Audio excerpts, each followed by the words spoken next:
All right, what's up, peoples? Rich Eisen Show basketball podcast. We are in Los Angeles. It is Wednesday. It is about 1 o'clock Pacific. So if there is some kind of crazy Woj bomb, Shams bomb, some dumb trade that goes on in the association here, by the time we're recording this, and when you actually get around to listening to it, we apologize, but we are going to hit on everything that's going down in the association right now. Moves are already being made. TJ Jefferson is joining me. What's up? Though the acclaim has arrived, just like my T-shirt says, and the trade deadline is here, and it's getting a little crazy right now. It's already getting crazy trying to keep up with what's been going on. Tyrese Halliburton gets traded on Tuesday, going to Indiana along with Buddy Hield and Jeremy Lamb for basically Devontae Sabonis and like Sabonis. And TJ, that happened like mid-show Tuesday, like mid-Eisen Show Tuesday for us. And I had to like kind of stop what I was doing and just like make sure that I read it right. Like I know that Woj tweeted it out, so I knew that it was accurate and I knew that it was happening, but I still had to double check it, triple check it, quadruple check it, just to be like, what? Like, this guy, Halliburton, just had 17 assists in a game, and you're going to move him? Yeah, no. You and I were talking yesterday about who we thought won the trade. My initial first blush reaction was, oh, the Pacers won this trade. Right. I mean, I'm sorry. I said the Kings won the trade, first of all. Yeah, and then like Sabonis. Then like 20 minutes later, I walked up to you and went, no. Pacers won the trade. And then at the end of the day, I was like, I don't know who won the trade, man. I'm still trying to figure it out right now. I'm still trying to figure it out. You know, and the Kings were playing a game last night. I guess, like, when you think about it, so they're getting Sabonis, they get a big man, they get rid of a guy, Halliburton, who shows some scoring flashes, but is just more of a stat filler. You know, he can distribute. He can get his hand on the ball, steals. He can block shots. He can defend. Really good mid-range game. Like, his efficiency is really high. But I guess this really opens things up now for De'Aaron Fox and kind of the young guys, slashers. Do you like the move? Is Sabonis going to help? I kind of thought he was going to go to a quote-unquote contender. Right? That's what you assumed. It's interesting to see what is going to go on with Sacramento. They had a lot of young talent like 3 years ago, and you know, throughout the course of time, they've all kind of moved on. I'd be lying to you if I said I've watched a ton of Kings basketball this year. I really haven't seen a game or two. Yeah, right, of course. I'm not sure what they're going for. But, you know, Sabonis is a baller, bro. Yeah. And now we're going to see, Fox and Sabonis, see if they can make some magic together. Who knows? Maybe they could. Maybe they could work where Buddy Hield and, De'Aaron couldn't work together. Time is going to tell. Yeah, no, time's definitely going to tell. Sabonis, averaging 19 and 12 this season. No big deal, right? Like really coming into his own. I guess maybe this trade more really is about the fire sale that's going on in Indiana. Karis LeVert already dealt to the Cavaliers, who are probably the surprise team in the NBA this year. Easily. Suddenly have a shot to win the East with the young players that they have on their roster. Now Sabonis gets dealt, and now it's just kind of Miles Turner, who's injured, just kind of hanging out being like, hey, what about me? Yeah, he's kind of like the Will Smith at the end of Fresh Prince gif where he walks in the house and it's empty. Everyone's gone, and he just kind of looks around like everyone's gone. So I guess maybe that's what we should be reading into a little bit more, is that this is more about Indiana really hitting a gigantic reset button and kind of starting over, acquiring picks, acquiring young players. Now they can build around Tyrese Halliburton and whoever they acquire in the draft after making all these moves. So Miles Turner, the one guy that's left of their quote-unquote big three that they're going to be moving on. Some other news, TJ, there was another big trade. Well, actually, we didn't even talk about the other one that went down yesterday. New Orleans acquires C.J. McCollum from Portland. And so now Portland is in this weird spot. Yeah, what are they doing? Like, what's the end game for them right now, right? That's a great question. And if you know, I would like you to really chime in and provide me with some insight. Because we're trying to figure it out. I'm so confused, and we've been trying to figure this out. You got a guy, C.J. McCollum, who has been rumored to be having dealt or involved in some sort of trade one way or another for the better part of a year, more than a year. Yeah. At first it was, is he going to Philadelphia? It seems like the Knicks are always involved in trades. Is he a guy that could go down to the Lakers and play with LeBron? Is he the missing piece that they need, before they acquired Russell Westbrook, which is a disaster. You love that from the start. That was your favorite We'll talk move. about the Lakers later on. But now he goes to a Pelicans team, and now look, I can only see this trade from a New Orleans standpoint under one particular light, and that is this. They know that Zion wants out. Mm-hmm. They know that he wants to go to New York. We all know that? I assume. I think we all know that, right? His former college teammates are now in New York. Yes. RJ Barrett obviously drafted there, and now Cam Reddish. Who's not getting any playing time. He's not getting any run, which is weird. The Knicks are a disaster. Play Cam Reddish. See what he can do. Do you think the CJ McCollum move is to appease Zion and show him we are committed to building a winner in New Orleans? Well, I mean, you would think that's the obvious play, right? Because you don't want Zion was the number one pick. He is one of the most famous basketball players on the planet Earth, and the guy hasn't played 1 second this season. So with all the rumors going on, if we think that there's rumblings of a Knicks thing, then you got to understand that the Pelicans front office, everyone in charge there, they've definitely heard this, and I'd be a little bit worried, right? So yeah, you're definitely going to try to do anything you can to show Zion that, no, this is a destination. This isn't just a rest stop. This is, we want people to come here. We want to build something here.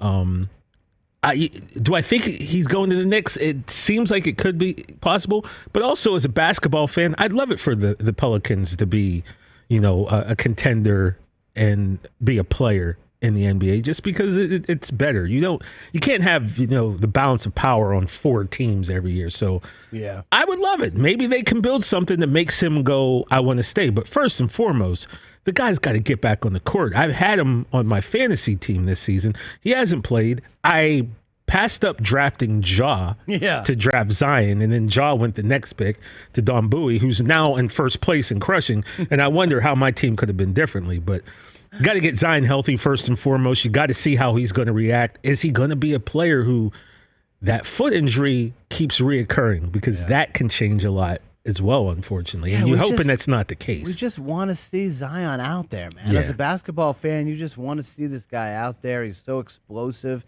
He's so exciting. And like you said, he's arguably one of the top 5, maybe top 10 most famous basketball players kind of on the planet. Yeah, I mean, you said this a while back. I don't even know if it was on the podcast, but you and I were talking months ago. Just Zion was at that peak of the social media type athlete becoming famous. His YouTube highlights when he was in 10th grade, 11th grade, just dunking on 5-foot white dudes. It's crazy. So he's a guy who's been out there, and there's a lot of eyes on him. So I'm hoping that he can get healthy. And it was just, he didn't play a lot his rookie season, and then last year he played in 61 games, but you could see, he's a beast. He absolutely takes over games. He averaged 27 points a game last year, and people still think he's overweight or he's not in shape or he doesn't take his fitness as seriously, as maybe he should. We've all seen that commercial with him and Zach LaVine. He's looking like a D-lineman. He looks enormous. Yeah. He looks like he should be playing in the Super Bowl on Sunday, on the Bengals defensive line. You think Aaron Donald's huge. Wait till you see 6'8" Zion at 300 pounds. You know what I mean? That's another level. And we just want to see him out there. So will it be in New Orleans? I don't know. There's a lot of talk about could Zion be the first player ever to reject the max contract and just become a free agent? I don't think he's going to do that. Whenever someone throws a piece of paper in front of you that when you put your name to it guarantees you $200 million. Changes everyone's life in your reach. Yeah, I think everyone signs that 100 times out of 100. So, but you're telling me if Zion says, you know what? No thanks. Let me slide that back to you. There's not going to be every team in the NBA scrambling the Jets to sign Zion to the max. Yeah, for sure. In free agency. So I assume that he'll be in New Orleans past next year and the year after, unless he pulls what all the superstars do these days and just kind of force a trade and force him to a situation that he would prefer to be in. But all this is moot until the guy gets back on the court. Yeah, all of this is moot until we see Zion healthy and we see him back on the court. And hopefully that's this season because I love watching Zion play. I really can't say that enough. I love the guy. I want him to be a superstar that everyone knows that he is. New Orleans is currently the 10 seed right now. They're in the play-in. But they're only 1.5 games ahead of Portland, who, is obviously going through a rebuild. So they're out. The Spurs are out. The Kings are, reshifting and retooling their lineup. So they're out. So New Orleans has a chance. Could they catch the Lakers? Maybe. They're only 3.5 games back. But the thing is, he's not coming back this season. I don't see that happening. Probably not. No. I mean, if you look at some of the guys who are injured, like more likely to play this year, Dame, Zion, or Paul George or Kawhi? Who's more likely? Kawhi's definitely not coming back. And definitely not. What if they make the playoffs? They're the 8th seed. I don't think. Just from what I'm hearing, it doesn't look like. I mean, maybe if they got to the championship. Yeah. But that's also a trade that I want to talk about because I really like it. Clippers made that deal last week. They picked up Norman Powell. They picked up big shot Bob Covington, former Sixer, for Eric Bledsoe, Justice Winslow, Keon Johnson, and a second-round pick, which, to be honest with you, I thought after getting Paul George, the Clippers didn't have any more picks till like 2035. So I was shocked to even see that they had a second-round pick. It's 3 years from now, so there's a kid like, senior in 11th grade who could end up playing for the Trailblazers. But for the Clippers, I like it. Norman Powell, solid scorer, 6'3". What do you have, 27 in his 26 debut? in his debut, averaging 19 a game. Really, with Paul out, and it's looking like because of his elbow, Paul George might not be coming back either. Yep. And what I told you yesterday, this Clipper team is pretty amazing in the sense that they do better without any superstars sometimes than they do when they have superstars. Like, name one person on the team that's playing other than Reggie Jackson. You probably can't. I mean, obviously, you know Serge Ibaka, and you know Morris. Zubac, but I'm saying there's a lot of just Luke Kennard. And the other day, the 30-point comeback down 36, Clippers came back to win that game with a Luke Kennard 4-pointer. Like, I'm a fan of this trade. I like Robert Covington, former Sixer. Yep. He does have some weaknesses in his game. He's not a great defender, but he can knock down an open jumper, and that's kind of what the Clippers need. Yeah, but as we know, they're lacking a point guard right now rigorously. outside of Reggie Jackson. That's going to be kind of problematic. So we got to see if maybe they're going to, make some moves to add to that. Do they stand pat, knowing that next year we will have Paul George back, we will have Kawhi back, we'll have Norman Powell on the team, and maybe we just, get ready for next year and that's it. I don't know. Yeah, I don't know. I mean, you got to like what they're doing, not for this year, but for next year. Yeah, they're not standing pat, and I appreciate that. Yeah. It just seems like the front office knows that, hey, we have Kawhi coming back. He's one of the best players in the league. Yeah. Paul George has proven himself to be a top 15 guy. Before he got hurt this year, Paul George was balling. Yeah, absolutely balling this year. So, you got those two guys coming back, and now you add, like you said, Norman Powell, who can make shots, who can make open shots. Robert Covington, who is a stat filler. Luke Kennard is a really good outside shooter. Reggie Jackson is a dynamic playmaker with the ball in his hands. So the Clippers, this year kind of ends up being a wash for them, unfortunately. But next year they're really set up to kind of contend in the West. But Chris, I'm sorry, I didn't even interrupt. I don't even know that it's a wash because right now they're the 8th seed. They're 8th seed, right. So they're gonna make this team is gonna make the playoffs. Yeah, they're gonna be in at least. So and like I said, as a Clipper fan, that's got to excite you. Yeah, because of the fact that you've got a top 5 NBA player who's not played this year and a top 15 guy who's out right now. So, and I guess when you look at the teams who are in the play-in right now, it's Minnesota, it's the Clippers, it's the Lakers, it's the Pelicans.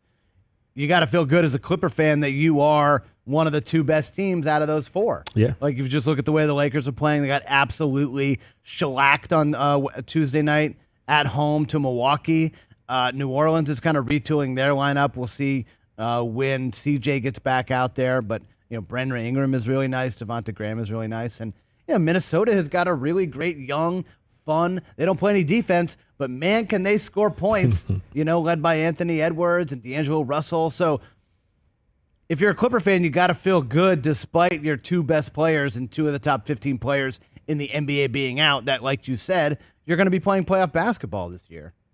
Yeah, so let's keep it going. Whatever they're doing, it seems to be working, and that's the other thing. If you're keeping guys engaged and they're not getting down because their stars are getting hurt, man, that's a dangerous squad right there. All right, let's talk about the Lakers real quick because.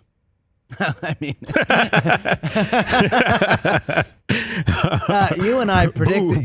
Tomato. You and I predicted this. Really, I mean, you can go back and maybe I'll tweet this out at some point when their season is officially over.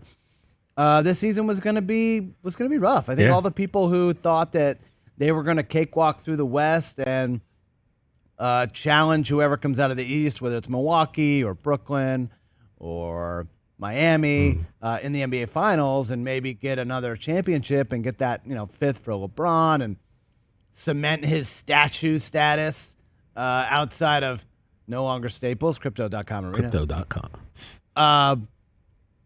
It wasn't going to be easy. I just think people who thought that were just fooling themselves, and it's really been rough. LeBron got hurt and missed a lot of time, but the Russell Westbrook experiment, I mean, it can be declared. It's a flat-out, absolute 100% debacle. You were pretty much the guy who was standing on the table screaming that this Westbrook thing was not going to work out. And I admit, I kind of had more faith than you, I think, but it's looking like you were pretty accurate and dead on. And I totally understand why you and others, non-delusional Laker fans, would have that type of optimism. Mm-hmm.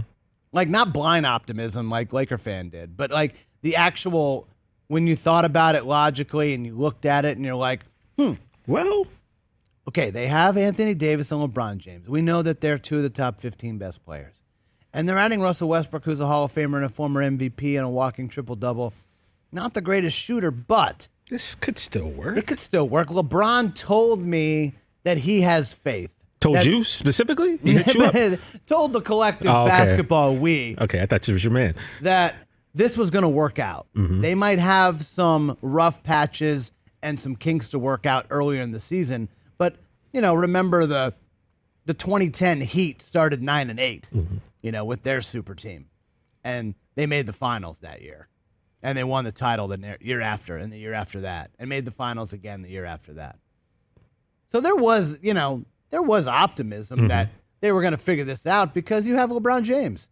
And just his greatness is able to kind of smooth out those rough patches. Yes, exactly. Normally. And LeBron is having, as the stands love to point out every night on Twitter, no matter what the score is in the game they're playing. Why they gotta be stands, man? Why they gotta be stands? Because they are. They love pointing out that LeBron is still doing it at year 19. He's built different. These are all facts, though, bro. Well, they're down by 30 at home to Milwaukee. So spare me the dunk highlight that you're posting on Twitter. Why is it? But it's been terrible. Russell Westbrook has been awful. He's gotten benched now 2 games in a row in the fourth quarter. Hasn't played a second. It's over, bro. Just like Eminem said, when your run is over, just admit when it's at its end. But the problem is, who's going to take this guy at $45 million a year off your hands? You're stuck with him. Yeah. Yep. I don't see an end game to this, to be honest with you. And first and foremost, the LeBron stan thing, that annoys me so much because I've seen this for years. That they exist? Me too. No, because on Twitter, it's like they call them LeBron D-riders or LeBron stans. And it's like, if you stand up for LeBron, you're a stan. But then again, there's another collective of people who all they do is try to go the Skip Bayless route and crap on LeBron. And they're the ones who are calling people stans. But like, what are you? Like, all you do is, not you, but I'm looking at these people in America and wherever we're going. All you do is live to try to denounce LeBron. It's just like, it's annoying. Both ways are annoying, all right? But I think it's more annoying when you're trying to bring LeBron down because let's be completely honest. What can you really say about LeBron James? If he's not the greatest basketball player of ever, he is the most talented basketball player ever, and I don't even think that's an argument. Yeah. It's like if you don't think LeBron's 1, then great. Admit that he's number 2. Right? He's top 3 and he's not 3. You know what I'm saying? But yeah, that being said, I don't know. But let's look at the big picture here, right? For the Lakers? No, for LeBron. Oh, for LeBron. The big picture here is something that I've said, you've said, and it's now coming out. There's a dude who's in high school, and his name is LeBron James Jr. He goes by Bronny. Now, let's just say that this guy is able to make the NBA. He's a junior in high school, right? So let's just say, or is he a sophomore? I believe he's a junior. He's a junior this year. So you have his junior season, then his senior season. Yeah. And then, he's not a straight to the league guy. So I'd say at least 1 or 2 years in college. So that puts us 4 years from now. LeBron is what, 38? LeBron's 37. 37. All right, so at some point, I kind of feel this might happen. LeBron may retire. And then come back? Sit out a few years and then see what team Bronny goes to and then signs a 1 year, 2 year deal just to play with his son. And then think about that. Now you have a rested LeBron who took a year off maybe to rest his body. Then he comes back. I don't know. I think that's what I want to see happen. Yeah. I think that's what a lot of other people want to see happen. We've never had the chance. We saw it with the Griffeys in baseball. Yeah. I don't believe we've ever seen it in football or soccer.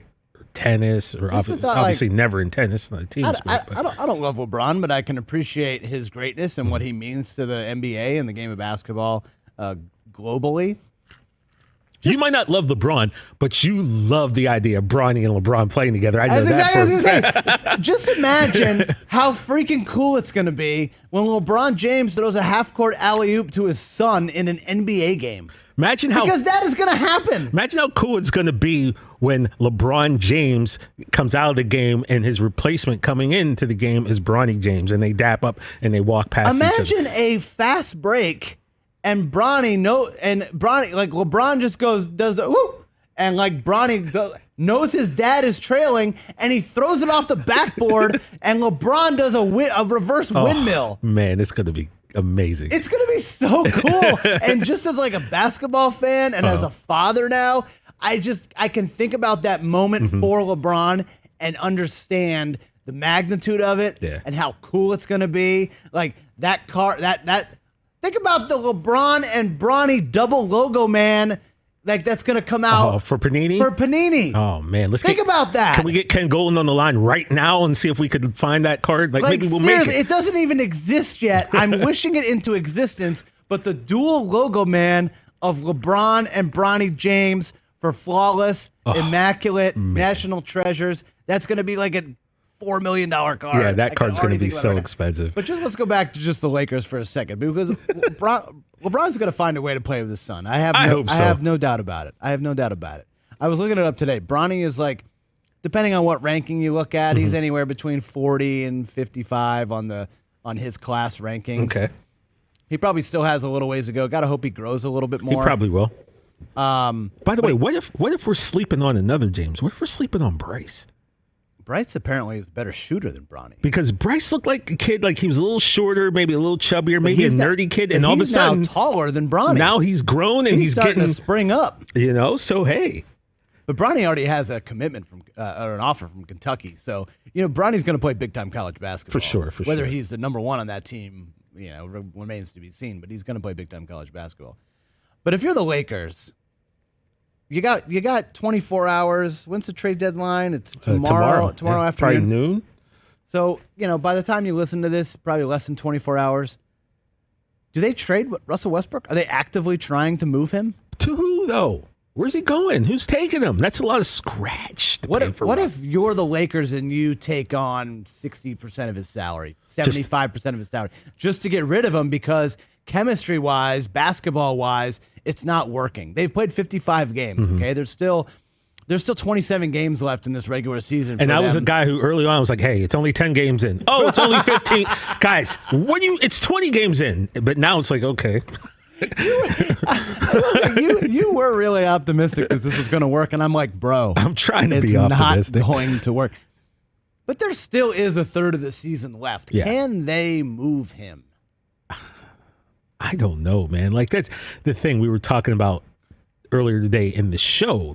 I don't understand a lot of salary cap stuff and that situation. So I don't know, like, does he have bird rights? Can he veto a trade? Like, what are the financial implications? I don't know this stuff, but I'm an interested observer, Chris, because something's got to be done.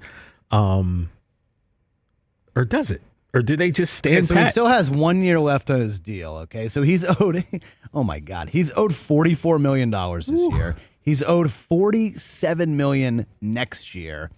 Next year's a player option. So yeah, let me tell you who's opting into his player option next year. Russell Westbrook at $47 million. He does not have a no-trade clause, so he can be dealt, which is why he's on his fourth team in the last 4 years. He does not have that no-trade clause.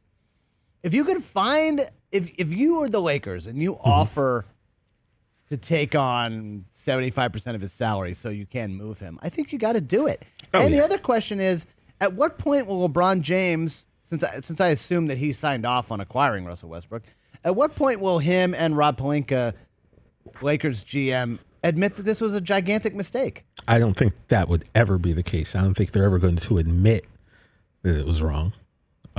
You might just see some house cleaning and a wiping of hands, but I don't think that you're going to have someone come out behind a microphone and say, "Hey, we messed this up." Like, hey, we acquired Russell Westbrook. Obviously it wasn't a fit. We thought we could make it work. It just didn't work, and we're trading him to Orlando. You know what I mean? Like, for Mo Bamba. I don't know why. You're right. I don't think they would ever actually do it, but I mean, I just think look, the story was great. The homecoming, Russ, LA native, played at UCLA, the coming home to play for the and he's team averaging that he grew up 18, 8, loving. and 8. Like, he is. But how many of those 18 came when LeBron was out? Yeah, true. Came with the second unit. When he has to play out there, he's not, though. But he's not in crunch time anymore because Frank Vogel has said, this doesn't work. We can't have him out there. The saddest thing was, I can't remember if it was the Knicks game or the Bucks game. Word. It is sad. When Russ, I want to say maybe it was the Bucks or it was the Knicks, one of the two. Russ is wide open in the corner, and the crowd in Staples Center is cheering, "Don't shoot." Oh, what? Like, that was, as someone who actively roots for the Lakers to lose, I sat in front of my TV and I just was like, wow. I hated to see that for whatever reason. Yeah, I kind of hate to see that just for the guy. Like I said, like the whole homecoming thing, the great story. He's playing in front of his family every night, the home fans, the team that he grew up loving.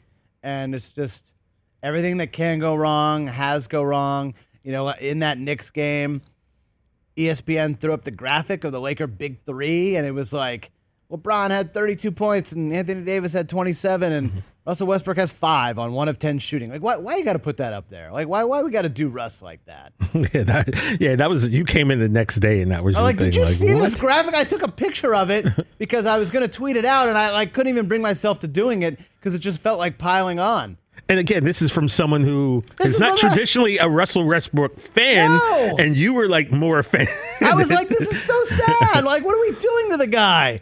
Yeah, it's tough. It's a tough situation, and but as we all know, I've got 2 teams, so I've got my own problems. I can't really worry about what the Lakers are doing. No, of course not. I really want to ask you about that because the only person really throughout this entire trade deadline that we're waiting to get moved is James Harden, because he clearly isn't happy in Brooklyn. Like, this whole experiment of him and KD and Kyrie teaming up, something they seem to have hatched in one of these recent off seasons, is also blowing up in their face for 2 reasons. One, Kyrie refuses to get the COVID vaccination, and he can't play home games in Brooklyn.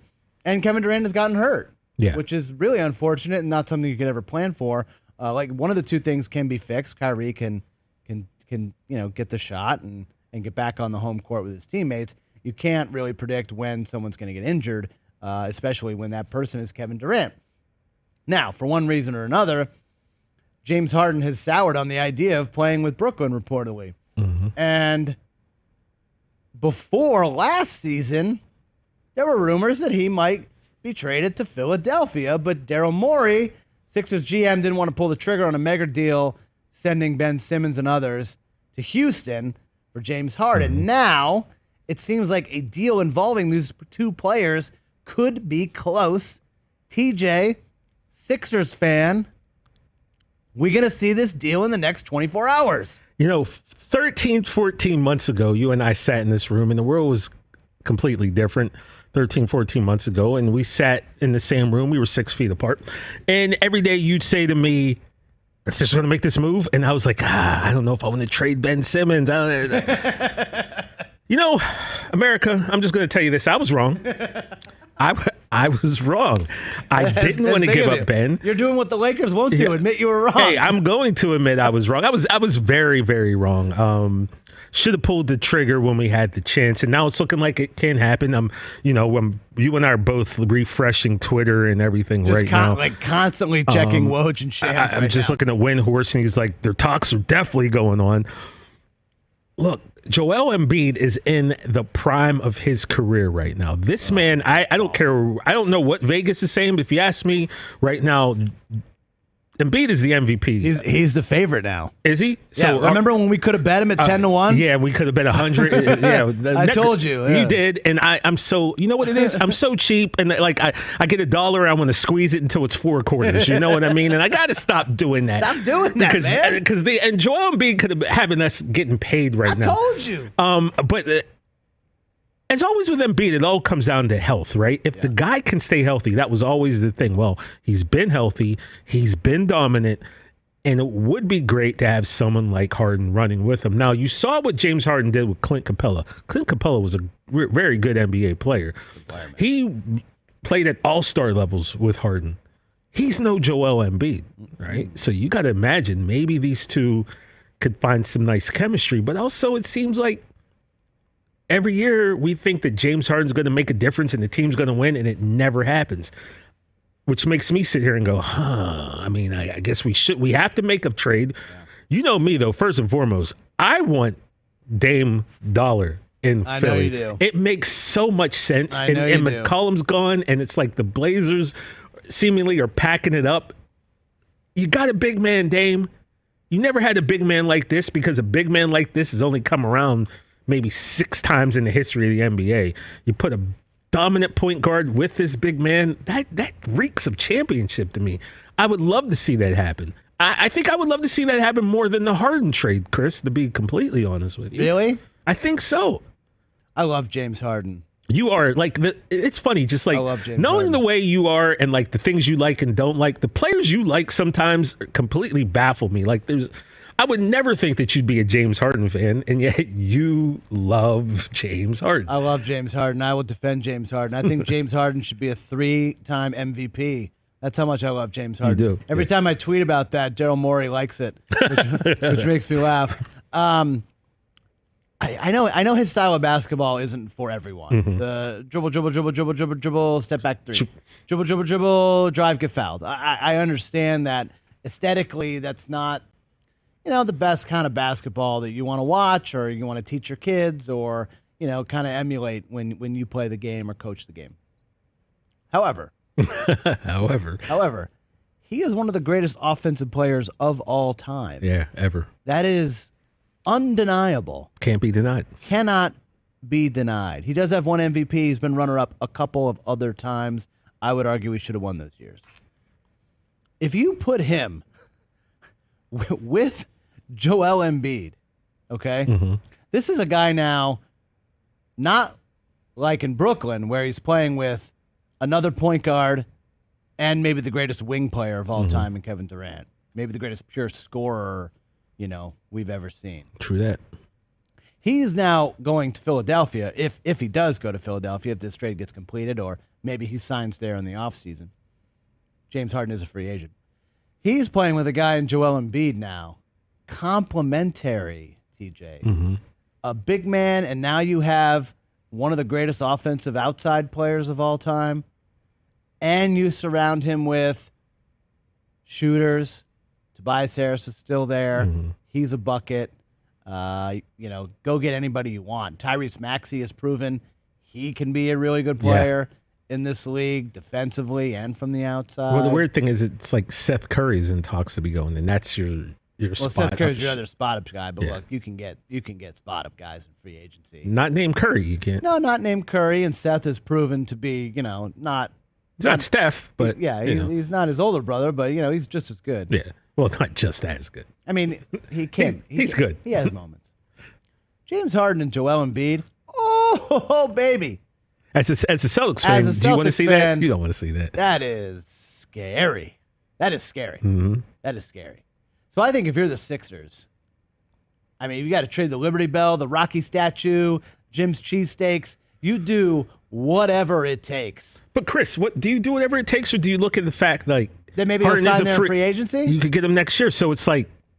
But then is this year a wash? Because you can't really just wash years. Then you punt on this year. Like, do you think, TJ, you're a Sixer fan, diehard. You watch every. Yeah, you see the good doctor behind me here, bro. The good doctor is behind you. Do you think, as your team is constructed right now, you can beat Milwaukee, a healthy Brooklyn, Miami in a playoff series right now? Probably not all three of those probably teams. Not, right? No, and you probably have to go through at least two of those to get to the finals. Yeah, no doubt. Boston's playing better right now. They've won 8 of 9. So you got to make a move. You got to make a move if you think you can win the championship right now. If you look at the West and you say, maybe Golden State, not as great as everybody thought they were going to be when Draymond and Clay come back. If you look at Phoenix and you say, hey, they have a hole here, a hole there, something we can exploit if we meet up in the finals. Obviously, the Lakers are not going to do it. Utah has their injuries with Ingles being out. Denver, maybe they're not there yet with Jamal Murray. He's not back. If you think we can win the championship right now if we go get James Harden, you got to make that move. Embiid is the MVP. He is playing up to the godlike potential that we hoped for him. Yeah. Go get him. Yeah, you're right. Go get him. Tomorrow's not promised. And then then worry about re-signing him in the offseason because he has that relationship with Daryl Morey. You guys maybe end up winning a title. He says, hey, I finally won my championship here. I finally got validation here on my 4th NBA team. Go do it. I like that. Yeah, I like the style. Go make the move, man. I just want something to happen. You know what I mean? Because, like I said, Embiid right now, he's healthy. He's in his prime. He's dominating. Let's get him some help. You know, let's make a move. Yeah. And talk about as a fan, just wanting a team to make a move. I think I'm in a weird spot because as a Celtics fan, we always had the GM who was willing to make a move. Mm-hmm. Like Danny Ainge was always a phone call away. What is Ainge working on? Like behind the scenes, it was, is Ainge secretly talking to so-and-so? Is he going to pull off this major trade that nobody really saw coming? Is he going to acquire Kyrie Irving?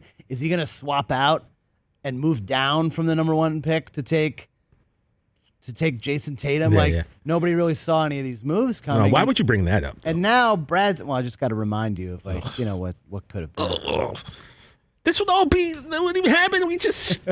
Jason Tatum should be a Sixer. I'm always going to say it. And now, this has been such a weird Celtics season. I was ready to punt on this year. Yeah, you were so early. many different times through the first half of the year. And now this team has finally got it all working. They're all healthy. They're all playing together, finally. Just 4.5 games back, No injuries, man. no COVID. We're 4.5 games back. We've won 8 of 9, like I said. You've got my favorite coach's wife in the league. Oh, my gosh. Nia Long. Look at some of the role players like Grant Williams and Robert Williams, the Time Lord, is really coming together, really proving himself to be that Capella-like figure on a team. Dennis Schroeder's really good with the second unit. I know he's been involved in some trade rumors the last couple of days, but I'm kind of happy with my team not making a move. I don't know if they can beat Milwaukee or Miami as constructed right now, but let's just finish the year strong, maybe win a playoff series, and see what we can do in the offseason. That's kind of like my hope as a Celtics fan right now. Yeah, I can't even wish anything well for the Celtics. I got to be honest. I hope you lose every game. I understand that. And I don't want you to acquire James Harden. You shouldn't. Because I do love that guy as much as I hate seeing him in Brooklyn with Kyrie Irving. Like 3 years ago, 3 years ago, Brockman would try to tell me that the Sixers should just trade Embiid. And I'd be like, why? You'd be like, I don't know, just because. You wouldn't have to deal with him. I don't want to face him. I don't want to face him in the playoffs. I don't want to face him in the regular season. He's too good. He's good. And now he's finally showing everybody just how good he is. Hey, Chris, before we go, got to do two things. I want to give a shout out to Adam. Shout out to Adam. Adam was feeling a little bit under the weather, so he stayed at home today. Also, we're going to give a big shout out to Carl's Jr., right? Because Carl's Jr. rolled through, and they supplied us with some grub after the show. What did you have, Chris? I had the Western bacon burger. Yeah, I had that chicken club sandwich, and I went a little Giannis.